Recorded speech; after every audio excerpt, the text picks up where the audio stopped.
শুভেচ্ছা, স্বাগত মাছরাঙা নিউজ শোতে। সাথে আছি আমি সাবরিনা হাসনাত। এই আয়োজনে দিনের গুরুত্বপূর্ণ সংবাদের পাশাপাশি থাকবে রাজধানীর বাইরের আপডেট। এছাড়াও থাকছে বাণিজ্য এবং ক্রীড়া সহ আন্তর্জাতিক নানান খবর। প্রথমেই সারাদিনের নিউজ আপডেট। দিনভর সড়ক অবরোধ, বিক্ষোভ, হামলা, ভাঙচুরের পর বিকেল 4টার দিকে সড়ক থেকে আন্দোলনকারীরা সরে গেলে ঢাকা খুলনা ঢাকা বরিশাল মহাসড়কে যান চলাচল স্বাভাবিক হয়। এর আগে সংসদীয় আসনের সীমানা পুনর্নির্ধারণের প্রতিবাদে ফরিদপুরে দুপুরে ভাঙা পৌরসভা, থানা এবং ইউএনও ও থানা নির্বাচনী অফিসে হামলা চালায় বিক্ষোভকারীরা। বেশ কয়েকটি গাড়িতেও আগুন দেওয়া হয়। এইসব অফিসের সামনে কাঠ, বাস এবং টায়ারে আগুন জ্বালিয়ে বিক্ষোভ করে তারা। অবরোধ করে ঢাকা খুলনা ঢাকা বরিশাল মহাসড়কের ভাঙা উপজেলার বিভিন্ন স্থানে। এদিকে বাগেরহাটের 4টি সংসদীয় আসন কমিয়ে 3টি করার প্রতিবাদে দ্বিতীয় ধাপে সন্ধ্যা 6টা পর্যন্ত হরতাল পালিত হয়। দুর্গাপূজার কারণে আগামী 2 দিনের হরতাল কর্মসূচি প্রত্যাহার করে জেলা নির্বাচনী অফিস সকাল 9টা থেকে দুপুর 1টা পর্যন্ত ঘেরাওয়ের ঘোষণা দিয়েছে আন্দোলনকারীরা। গ্রহণ করেছি। এই ভাঙা থানার দিকে 1 ইঞ্চি মাটি আমরা নগরকান্দাকে জিথাই মনে যাও আমরা দিব না। আমাদের অস্তিত্ব, আমাদের মাটি আমাদের কাছে আপনারা ফিরিয়ে দিন, এটাই আপনাদের কাছে আমাদের দাবি। যে আগামী 2 দিনে আমাদের যে অর্ধ দিবস হরতাল 16-17 তারিখে ছিল সেটি আমরা প্রত্যাহার করে আমরা বাগেরহাটের জেলা এবং উপজেলায় যে কয়টি নির্বাচন কমিশনারের অফিস আছে সেই অফিসে আমরা অবস্থান কর্মসূচি গ্রহণ করেছি। দর্শক, ফরিদপুর থেকে কিছুক্ষণ আগে সড়ক অবরোধ এবং বিক্ষোভের সবশেষ খবর জানিয়েছেন আমাদের সহকর্মী জাহিদুর রহমান। 4টার পর থেকে মুষলধারে একরকম আপনি দেখতেই পাচ্ছেন যে মুষলধারে বৃষ্টি হচ্ছে। এই বৃষ্টির কারণেই কিন্তু অনেকটা অবরোধকারীরা তাদের রাস্তা ছেড়ে তাদের নিরাপদ স্থানে চলে গিয়েছে এবং আমরা দেখেছি মহাসড়কে নির্বিঘ্নেই যান চলাচল করছে এবং গাড়িগুলো তাদের গন্তব্যে ছেড়ে গেছে। এবং আমরা যতটুকু জেনেছি অবরোধকারীরা সন্ধ্যার থেকে আগামীকাল সকাল 6টা পর্যন্ত তারা কিন্তু অবরোধ থেকে প্রত্যাহার করেছেন এবং আগামীকাল 6টা থেকে তারা কিন্তু আবারও সড়ক অবরোধ করবে। তাদের দাবি যতক্ষণ না পর্যন্ত গ্রহণ করা হচ্ছে ততক্ষণ পর্যন্ত তারা এই রাস্তার অবরোধ ছাড়বে না বলেই আমাদেরকে জানিয়েছেন। জুলাই সনদের ভিত্তিতে এবং পিআর পদ্ধতিতে জাতীয় নির্বাচন, জাতীয় পার্টি নিষিদ্ধ সহ 5 দাবিতে 3 দিনের কর্মসূচি ঘোষণা করেছে জামায়াতে ইসলামী। দুপুরে সংবাদ সম্মেলনে দাবি আদায়ে 18 সেপ্টেম্বর ঢাকা, পরদিন বিভাগীয় শহরে এবং 26 সেপ্টেম্বর জেলা উপজেলায় বিক্ষোভ কর্মসূচির ঘোষণা দেন দলটির নায়েবে আমির ডাক্তার সৈয়দ আবদুল্লাহ মোহাম্মদ তাহের। তিনি বলেন, নির্বাচন নিয়ে অনিশ্চয়তা রয়েছে বলে তারা মনে করেন না। সেই সাথে বলেন, ফেব্রুয়ারির আগে তাদের দাবি পূরণ সম্ভব। সরকার পিআর পদ্ধতিতে নির্বাচনের ঘোষণা না দিলে সমমনা দলগুলিকে নিয়ে আন্দোলনের হুঁশিয়ারিও দেন তিনি। রাজনৈতিক দল ভিন্ন মত পোষণ করায় অনেকগুলো গুরুত্বপূর্ণ সিদ্ধান্ত গ্রহণ করা সম্ভব হয়নি। প্রিয় সাংবাদিক বন্ধুগণ, সরকার ইতিমধ্যেই আমরা তো নির্বাচনে অংশগ্রহণ করব না এটা কখনো বলি নাই। আমরা বলছি এই দাবিগুলো যেগুলোর ব্যাপারে আমরা ঐকমত্য পোষণ করেছি সেই দাবিগুলো আদায় করে আইনগত ভিত্তির মাধ্যমে নির্বাচনের আগেই বাস্তবায়নযোগ্য করতে হবে। এটা হচ্ছে আমাদের দাবি। আমরা আশা করি এই দাবি পূরণ হবে এবং সকলেই মিলে এই ফেব্রুয়ারিতে আমরা একটা ভালো নির্বাচন করতে পারব। এদিকে একই দাবিতে একই দিনে একই কর্মসূচি দিয়েছে ইসলামী আন্দোলনও। আজ এক সংবাদ সম্মেলনে দলের আমির সৈয়দ রেজাউল করিম জানিয়েছেন, জাতীয় পার্টি সহ ফ্যাসিবাদী শক্তির দলগুলোকে নিষিদ্ধ করতে হবে। নির্বাচনে ইসলামী দলগুলো নিয়ে জোট গঠনের প্রক্রিয়া চলছে বলেও জানান তিনি।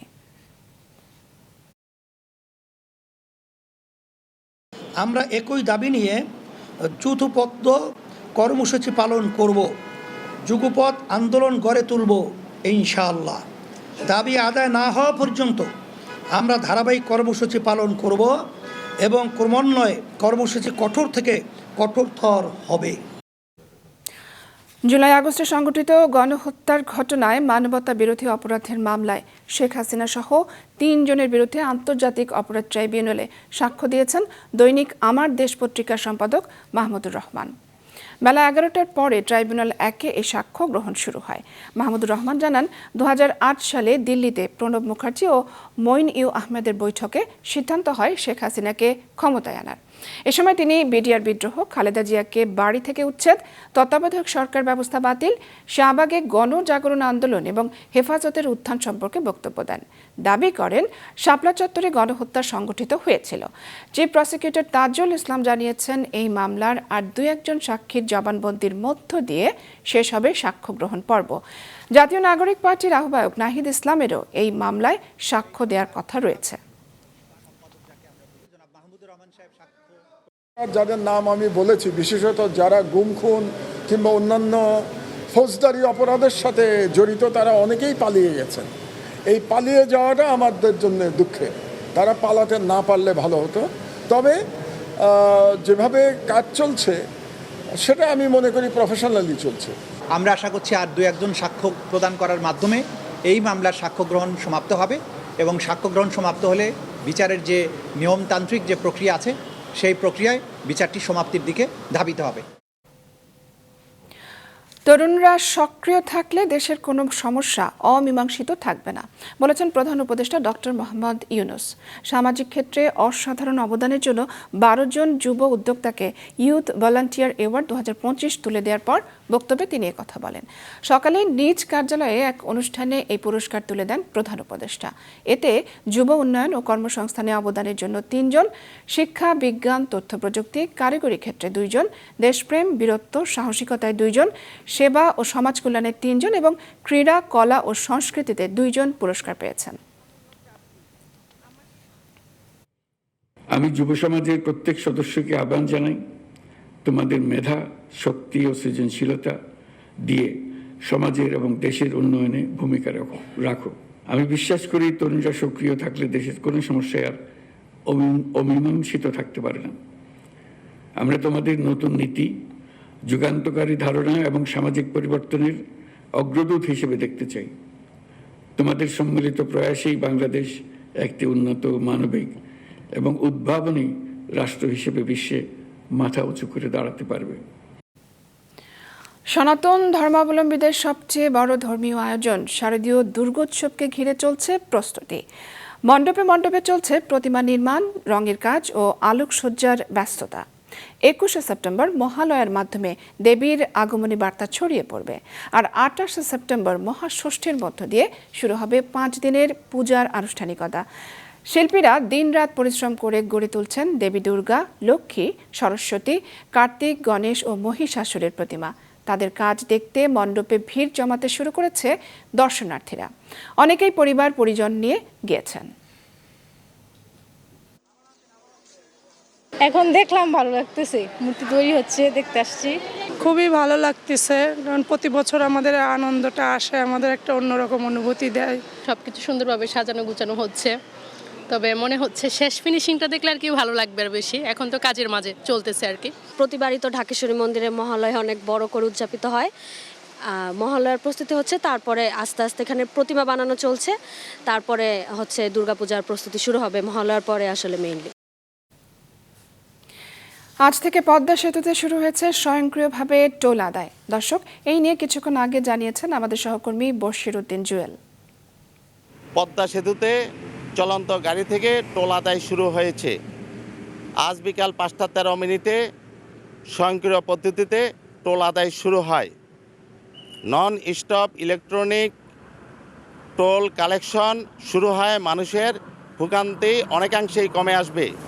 বিশেষ করে ঈদের সময় টোল দিতে দীর্ঘ লাইন এবং যানজটের সৃষ্টি হয়, এবং এই পদ্ধতি চালু হওয়াতে গাড়ি না থেমে টোল পরিশোধ করে পদ্মা সেতু পাড়ি দিতে পারবে। এতে সময়ও কম লাগবে এবং মানুষের ভোগান্তিও কমবে। ঝিনাইদহের এক দম্পতির পাখির সঙ্গে এমন ভালোবাসার সম্পর্ক যা মুগ্ধতা ছড়ায়। বিরল এই পাখি প্রেমিকের গল্প দেখুন নিউজ শো প্রতিবেদনে। ভালোবাসা মানুষের মনের গহীন থেকে আসা এক অন্যরকম অনুভূতি। এই ভালোবাসা শুধু মানুষের মধ্যেই সীমাবদ্ধ থাকে না, ছড়িয়ে পড়ে অন্য প্রাণীকুলের প্রতিও। বিদেশি জাতের টিয়া পাখি পালন করে তেমনি একটি ভালোবাসার অনন্য নজির স্থাপন করেছেন গৃহবধূ ফারিয়া। তিনি সন্তানের মতো বড় করছেন উত্তর আমেরিকার সান কুনুর জাতের বাহারি রঙের টিয়া পাখি। তাদের আবার আলাদা আলাদা নামও দিয়েছেন, সান, অ্যালেক্স, ম্যাঙ্গো, অরেঞ্জ লোটাস ও চিলি। কত বলো তো, বলো। অ্যালেক্স, সান আছে, আছে, আর কে আছে? প্রথমে তারা সান অ্যালেক্স নামে এক জোড়া টিয়া পাখি ক্রয় করে লালন পালন করেন। এর থেকে আরও 2 জোড়া জন্ম হয়। ফারিয়ার স্বামী আক্তারুজ্জামানও এই পাখিগুলোর পরম যত্ন করেন। পাখিদের সাথে এমন সম্পর্ক যেন ফারিয়া এবং আক্তারুজ্জামানই তাদের বাবা মা। পাখিদের সাথে ফারিয়ার অকৃত্রিম ভালোবাসার এই সম্পর্ক এতটাই নিগুড়, তাকে অনুকরণ করে টিয়া পাখিগুলো। ফারিয়ার প্রতি পাখিদের মনের কোনো কথা উচ্চারিত হয় না, কিন্তু ফারিয়ার কথায় তারা সাড়া দিয়ে একে অন্যের অনুভূতিকে গভীরভাবে আলিঙ্গন করে জানান দেয় পরম ভালোবাসার। পরিবারের নানা ব্যস্ততাতেও ফারিয়া দৃষ্টিনন্দন উত্তর আমেরিকার সান কুনুর জাতের 6টি টিয়া পাখিকে পরম মমতায় বড় করছেন। রং বেরঙের এই টিয়া পাখিগুলো এই গাছ ও গাছে যাচ্ছে, আবার মায়ের মতো ডাকা মাত্র উড়ে চলে আসছে ফারিয়ার কাছে। এমনকি নাচতে বললেও তারা একসঙ্গে নাচ দেখান। ঝিনাইদহ সদর উপজেলার জারো গ্রামের বাসিন্দা ফারিয়ার স্বামী আক্তারুজ্জামান পেশায় ব্যবসায়ী। শখের বশে তিনি 3 বছর আগে চুয়াডাঙ্গা থেকে 24,000 টাকা দিয়ে এক জোড়া সানকুনুর জাতের টিয়া পাখি কিনেছিলেন। তখন তাদের চোখ ফোটা ফোটা ভাব। সেই পাখি থেকেই এখন 3 জোড়া টিয়া তাদের সাথে খায়, ঘুরে বেড়ায়, গোসল করে এবং গল্প শোনে। টিয়া পাখির পালক ফারিয়া আক্তার রিয়া জানান, তিনি যেমন তাদের ছাড়া থাকতে পারেন না, তেমনি পাখিগুলো তাদের ছাড়া থাকতে পারে না। মা যেমন তার সন্তানকে কথা বললে সেরকম শোনে, আর সন্তান যেমন মায়ের কথা শুনে, সেম এরকমই ওরা আমার প্রত্যেকটা কথাবার্তা শোনে। ওদের কিছু অভ্যাস আছে, যেমন ওরা ধরেন আমি যদি খেতে বসি প্লেটে, তো ওরা আমার একই প্লেটে আলাদা করে সাইডে ভাত দেওয়া হয়, যে তোমরা এইটুকু ভাতই খাও, তো ওরা ওইগুলো খায়। পাখির সাথে ফারিয়া দম্পতির ভালোবাসার এমন সম্পর্ক দেখে অবাক প্রতিবেশীরাও। মুজাহিদ সাকিব, মাছরাঙ্গা নিউজ শো।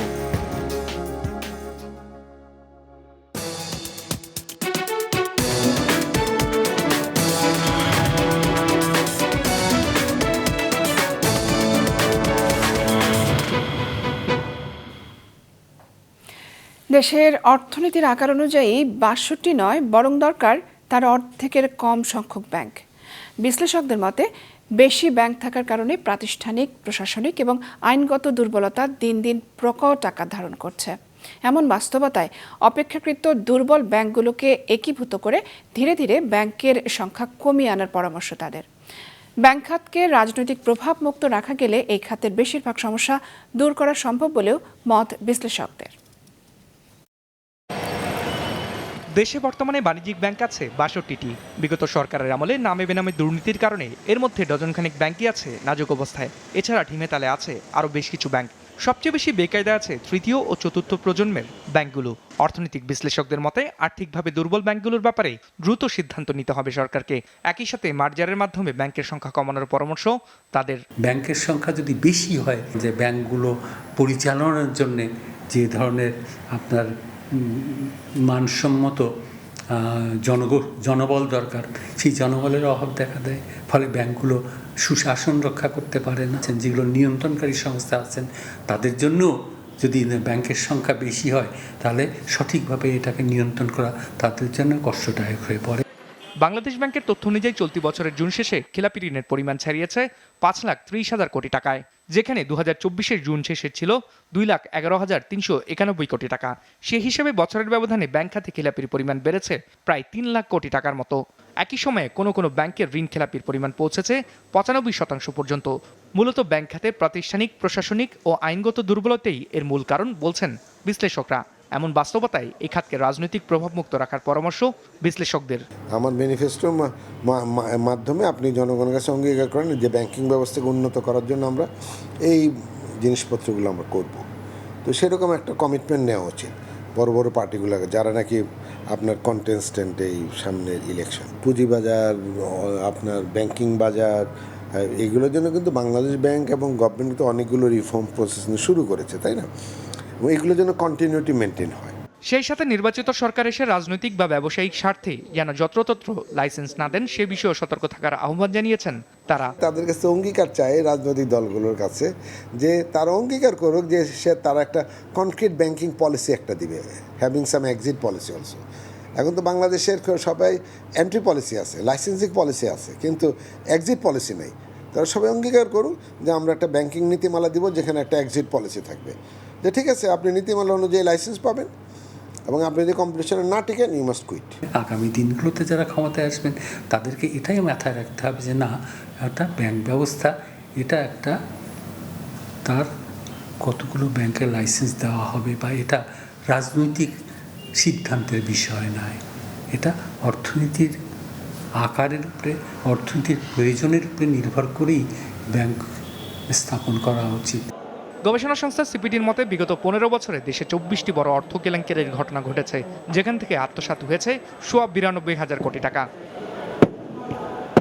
রায়হান শোভন, মাছরাঙ্গা নিউজ শো।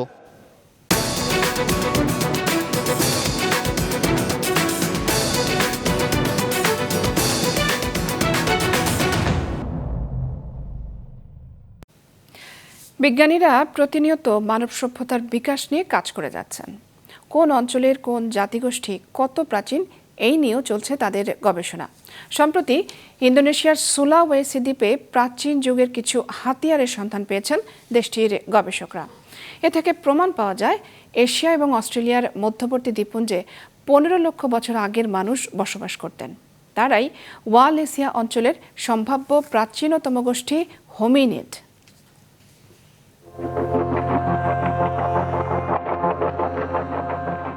অস্ট্রেলিয়া ও ইন্দোনেশিয়ার প্রত্নতাত্ত্বিকরা দক্ষিণ সুলাওয়েসির সুপ্পাং অঞ্চলে মাটির নিচে ছোট প্রাণী কাটা এবং পাথর খোদাই করার জন্য ব্যবহৃত ত্রিকোণাকার কিছু হাতিয়ার খুঁজে পেয়েছেন। এসব হাতিয়ার এবং ওই স্থানে আশেপাশে পাওয়া প্রাণীদের হাড়গুলো প্রায় 14 লাখ বছরের পুরনো। গেল আগস্টে নেচার জার্নালে প্রকাশিত প্রত্নতাত্ত্বিকদের একটি গবেষণা নিবন্ধ অনুসারে খুঁজে পাওয়া নিদর্শনগুলো প্রাগৈতিহাসিক মানব অভিবাসনের প্রমাণ দেয়। সোপ্পাই অঞ্চলে বসবাসকারী মানুষ প্রাগৈতিহাসিক যুগের, যারা হোমো ইরেক্টাস নামে পরিচিত। তারা প্রায় 10,20,000 বছর আগে ইন্দোনেশিয়ার ফ্লোরেস এবং ফিলিপাইনের লুজন দ্বীপে বসতি স্থাপন করেছিল বলে ধারণা করা হয়। তারা দীর্ঘ সমুদ্র যাত্রা করতে অক্ষম বলে মনে করা হতো, যা অভিবাসনের তত্ত্বে সুলাওয়েসির অনুসন্ধানের পক্ষে আরও জোরালো বার্তা দেয়।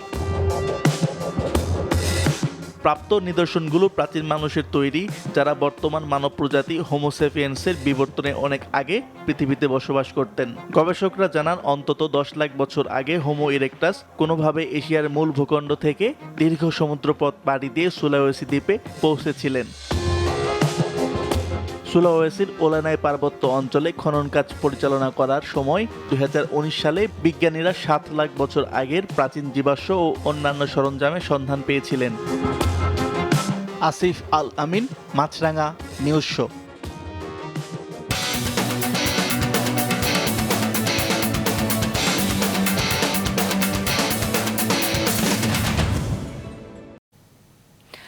ভারত ও পাকিস্তানের মধ্যকার রাজনৈতিক বৈরিতা এবারে দেখা গেল ক্রিকেটের মাঠেও। গতরাতে এশিয়া কাপের ম্যাচ শেষে পাকিস্তানের খেলোয়াড়দের সাথে হাত মেলায়নি ভারতের খেলোয়াড়রা। ভারত এর ব্যাখ্যা দিলেও বিষয়টির তীব্র সমালোচনা করেছে পাকিস্তান। এশিয়া কাপ শুরুর আগে পাকিস্তান ক্রিকেট বোর্ড সভাপতির সাথে ভারতীয় অধিনায়ক সূর্যকুমার যাদবের হ্যান্ডশেক, তবে মাঠে দেখা গেছে ভিন্ন চিত্র। এশিয়া কাপে চিরপ্রতিদ্বন্দ্বী পাকিস্তানকে 7 উইকেটে হারানোর পর সরাসরি ড্রেসিং রুমে পা বাড়ায় ভারতীয় দুই ব্যাটার সূর্যকুমার যাদব ও শিভম দুবে। ম্যাচে ফলাফল যাই হোক, দু দলের খেলোয়াড়রা হাত মেলাবেন একে অপরের সঙ্গে, সেটাই নিয়ম। তবে পাকিস্তানি ক্রিকেটারদের অবাক করে দিয়ে যেন সেই নিয়মটাই ভাঙল ভারত। পাল্টা প্রতিবাদ জানিয়েছে পাকিস্তানের অধিনায়ক সালমান আঘাউ। আসেননি ম্যাচ পরবর্তী পুরস্কার বিতরণী অনুষ্ঠানে। রাজনৈতিক বৈরিতাকে এক পাশে রেখে ভারতীয় ক্রিকেটাররা দেখাবেন স্পোর্টসম্যানশিপ, এমনটাই আশা করেছিলেন পাক অধিনায়ক। তাই সালমানের এমন সিদ্ধান্ত। কেন সোজা ড্রেসিং রুমের দিকে পা বাড়িয়েছিলেন? ভারতীয় অধিনায়ক দিয়েছেন সেই ব্যাখ্যা। দেশের সকল মানুষের সাথে একাত্মতা প্রকাশ করতেই ভারতীয় ক্রিকেট বোর্ড নিয়েছে এমন সিদ্ধান্ত। চলতি বছরের 22 এপ্রিল ভারত নিয়ন্ত্রিত কাশ্মীরে হামলার প্রতিবাদেই ক্রিকেটীয় চেতনা ভুলেছে ভারত। ভারতীয় অধিনায়কের এমন ব্যাখ্যা নিয়ে নেটিজেনদের রয়েছে ভিন্ন মত। কেউ করছেন নিন্দা, আবার কেউ বলছে বীরত্ব। জয়ের পর ভারতের বিভিন্ন রাস্তায় উদযাপনও করেছে দেশটির সমর্থকরা। পাকিস্তানের ক্রিকেট বোর্ড সভাপতি ও এশিয়ান ক্রিকেট কাউন্সিলের চেয়ারম্যান মহসিন নাকভির চোখে এটা স্পোর্টসম্যানশিপের পরিপন্থী। এ নিয়ে সামাজিক মাধ্যমে একটি পোস্টও দিয়েছেন তিনি। ভারতীয় অধিনায়কের প্রশ্নবিদ্ধ আচরণে ক্ষোভ প্রকাশ করেছেন পাকিস্তানের হেড কোচ মাইক হেসনও। Arif Uddin Nabin, Maasranga news show. দর্শক, এই ছিল আজকের মতো। আমাদের পরবর্তী সংবাদ সন্ধ্যা 7টায় দেখার আমন্ত্রণ রইল।